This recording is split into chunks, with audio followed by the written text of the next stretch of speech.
Táto dáma vedľa mňa, to je moja dnešná levandulová. Teraz sa inak pôvodne volá Danka Tótová a učí nás rôzne kreatívne veci a dnes teda budeme levandulové obidve. Budeme. A čo budeme robiť? Voňavý olejček levandulový. Škoda, že to necítite. Toto je podľa mňa veľká nevýhoda televízie, že sa nedá cítiť. Niekedy je to zase dobré, ale krásne to tu rozvoniava. A poďme si teda rovno ukázať, ako si taký olej z levandule pripraviť. Tie ingrediencie sú veľmi jednoduché. Olivový olej alebo mandlový olej, podľa toho na akú pokožku chceme. Potom... Mandlový je na sušiu? Mandlový na sušiu a takú stárnúcu, čiže je vhodný pre mňa. Áno, a pre teba, pre takých mladých, alebo pre väčšinu, je veľmi vhodný olivový olej. Ale podľa mňa aj ty používaj ten olivový. Dobre. Keď nemáme doma tento temperovací prístroj, tak vo vodnom kúpeli to máme zohrievať? Presne tak, vo vodnom kúpeli maximálne 40 stupňov, čiže trošku zahrejeme.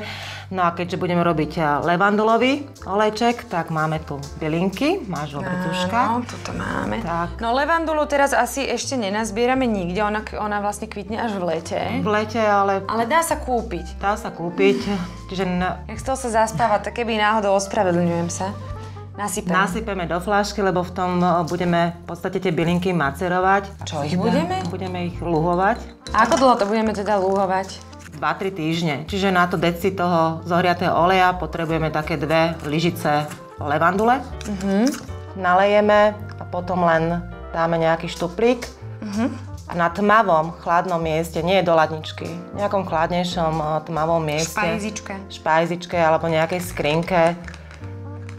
Necháme luhovať. Tu máme záujemcu o olej. Potom každý deň alebo každý druhý deň premiešame tú fľašku s tým olejom a necháme to luhovať. No, tento už je hotový. A prosím ťa, aké to má účinky, ešte vieme? No, levandula má také upokojujúce účinky. Myslím, že to máme niekde napísané. Hojivé účinky, upokojujúce, problémy so spánkom, celulitída, bolesť hlavy. To ja už bez tohto neodídem. Určite nie. Dobre. No a keď to máme, tak precedíme. Môžeme si pomôcť. Ale to tam môžeme nechať, nie? Či nemôžeme? To by malo taký peelingový efekt. Je to možné, ale ja teda cedím. Radšej, hej. Tam mám prosím tú lyžičku, nemám lyžičku trošku ešte. Páči. Že ako sa hovorí, že ani vyžmýkame, ani kvapka na zmar. Vyžmýkame, no a teraz veľmi jednoducho len nalejeme sem. Nalejeme zase lievik. My máme normálne lekáreň. Áno, opatrne, aby sme... Farmácia, aby sme nepreliali. Tak. No.